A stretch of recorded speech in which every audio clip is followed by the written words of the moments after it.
नमस्कार व्यूअर्स। और आप सब लोग कैसे हैं? आशा करती हूँ आप सब लोग अच्छे होंगे, स्वस्थ होंगे और मेरा शिव पुराण का पाठ अवश्य देखते होंगे। तो आइए सबसे पहले हम जान लें कि कल तक हमने कहाँ तक जाना था। एक्चुअली कल तो पाठ आया नहीं था क्योंकि मैं हॉस्पिटल गई थी, इसलिए कल पाठ नहीं आ पाया। तो परसों कहाँ तक आया था, लास्ट कहाँ तक हमने जाना था, उसके आगे अब हम जानेंगे आगे। तो लास्ट था कि उन दोनों दैत्यों के उस क्रूर रूप की ओर दृष्टिपात किया, जिसे देखकर शिव जी का मन संतुष्ट हो गया और अर्जुन को महान सुख प्राप्त हुआ। तत्पश्चात अर्जुन मन ही मन विशेष रूप से सुख का अनुभव करते करते हुए कहने लगे, अहो ये श्रेष्ठ दैत्य परम अद्भुत रूप धारण करके मुझे मारने के लिए आया था, परंतु शिव जी ने मेरी रक्षा की है। निसंदेह उन परमेश्वर ने ही आज इसे मारने के लिए मेरी बुद्धि को प्रेरित किया है। तो कल परसों तक हमने यहाँ तक जाना था, अब हम इसके आगे चलेंगे। तो आपको बता दूं कि ये पाठ एक शुभ कार्य है, मंदिर के लिए है, और इसमें मैं आप सब लोगों का सहयोग चाहती हूँ कि आप लोग सब्सक्राइब करें, लाइक करें, लाइक करें और शेयर करें, ताकि मेरा ये उद्देश्य पूर्ण हो पाए। तो जो मंदिर की मैं बात कर रही हूँ, जिस मंदिर की मैं बात कर रही हूँ, उस मंदिर का मैं वीडियो डालती हूँ, आप लोग देखें और मुझे बताएं कि आपको शिव पुराण कैसा लग रहा है।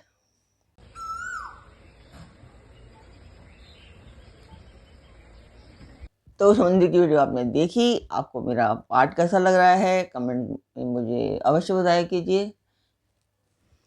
तो अब हम चलते हैं आज के पाठ पर। स्वागत करती हूँ मैं आप सभी का अपने इस कार्यक्रम शिव पुराण में, शिव पुराण की शतरुद्र संहिता में। और शतरुद्र संहिता में आज आप सुनेंगे अर्जुन और शिव दूत का वार्तालाप, किरात वेशधारी शिव के साथ अर्जुन का युद्ध।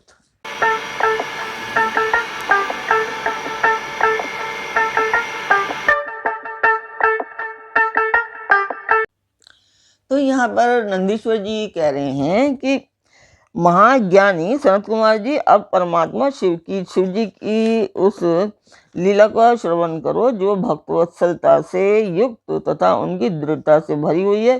तदनंतर शिव जी ने उस वाण को लाने के लिए तुरंत ही अपने अनुचर को भेजा।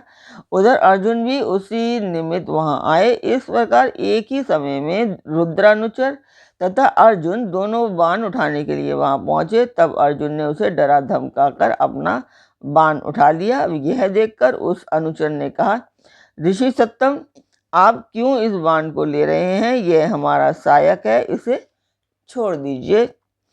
भिल्लराज के उस अनुचर द्वारा यूं कहे जाने पर मुनि श्रेष्ठ अर्जुन ने शंकर जी का स्मरण किया और इस प्रकार कहा। तो क्या कहा उन्होंने कि अर्जुन बोले, ये वनेचर तू बड़ा मूर्ख है, तू बिना समझे बूझे क्या बक रहा है? इस बाण को तो मैंने अभी अभी छोड़ा है, फिर यह तेरा कैसा? इसकी धारियां तथा पिच्छों पर मेरा ही नाम अंकित है, फिर यह तेरा कैसे हो गया? ठीक है, तेरा कुटिल स्वभाव छूटना कठिन है।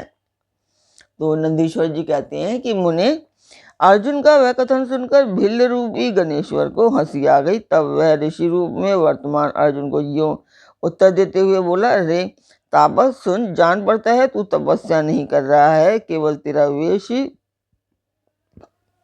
तपस्वी का है, क्योंकि सच्चा तपस्वी छल कपट नहीं करता। भला जो मनुष्य तपस्या में निरत होगा वह कैसे मिथ्या भाषण करेगा एवं छल करेगा? अरे तू मुझे अकेला मत समझ, तुझे ज्ञात होना चाहिए कि मैं एक सेना का अधिपति हूँ। हमारे स्वामी बहुत से वंचरों भीलों के साथ वहां बैठे हैं। वे विग्रह तथा अनुग्रह करने में सर्वथा समर्थ हैं। यह बाण जिसे तूने अभी उठा लिया है उन्हीं का है। यह बाण कभी तेरे पास टिक नहीं सकता। तापस, तू क्यों अपनी तपस्या का फल नष्ट करना चाहता है? मैंने तो ऐसा सुन रखा है कि चोरी करने से, छल पूर्वक किसी को कष्ट पहुंचाने से, विस्मय करने से तथा सत्य का त्याग करने से प्राणी का तप क्षीण हो जाता है। यह बिल्कुल सत्य है। ऐसी दशा में तुझे अब तप का फल कैसे प्राप्त होगा? उस वाण को ले लेने से तू तप से च्युत तथा कृतघ्न हो जाएगा, क्योंकि निश्चय ही यह मेरे स्वामी का वाण है और तेरी रक्षा के लिए ही उन्होंने इसे छोड़ा था। इस वाण से तो उन्होंने शत्रु को मार ही डाला और फिर वाण को भी सुरक्षित रखा। तू तो महान कृतघ्न तथा तपस्या में अमंगल करने वाला है। जब तू सत्य नहीं बोल रहा है तब से सिद्धि की अभिलाषा कैसे करता है? अथवा यदि तुझे वाण से ही प्रयोजन है तो मेरे स्वामी से मांग ले। वे स्वयं इस प्रकार के बहुत से वाण तुझे दे सकते हैं। मेरे स्वामी आज यहाँ वर्तमान है, तू उनसे क्यों नहीं याचना करता?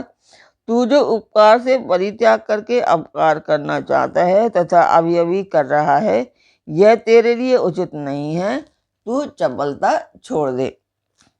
इस वक्त कुपित होकर अर्जुन ने उससे कई बातें कही। दोनों में बड़ा विवाद हुआ। अंत में अर्जुन ने कहा कि वनचारी भील, तू मेरी सारी बात सुन ले। जिस समय तेरा स्वामी आएगा उस समय मैं उसे उसका फल चखाऊंगा। तेरे साथ युद्ध करना तो मुझे शोभा नहीं देता, अतः मैं तेरे स्वामी के साथ ही लोहा लूंगा, क्योंकि सिंह और गीदड़ का युद्ध उपहासवद ही माना जाएगा। भील, तूने मेरी बात तो सुन ही ली, अब तू मेरे महान बल को भी देखेगा। जा अपने स्वामी के पास लौट जा, अथवा जैसी तेरी इच्छा हो तो वैसा कर। तो आज का पाठ यहीं पे मैं पूर्ण करती हूँ। कल फिर मिलेंगे एक नए पाठ में, एक नए उमंग, एक नई तरंग के साथ। कल तक के लिए आज्ञा दीजिए। ओम नमः शिवाय। जय माता की।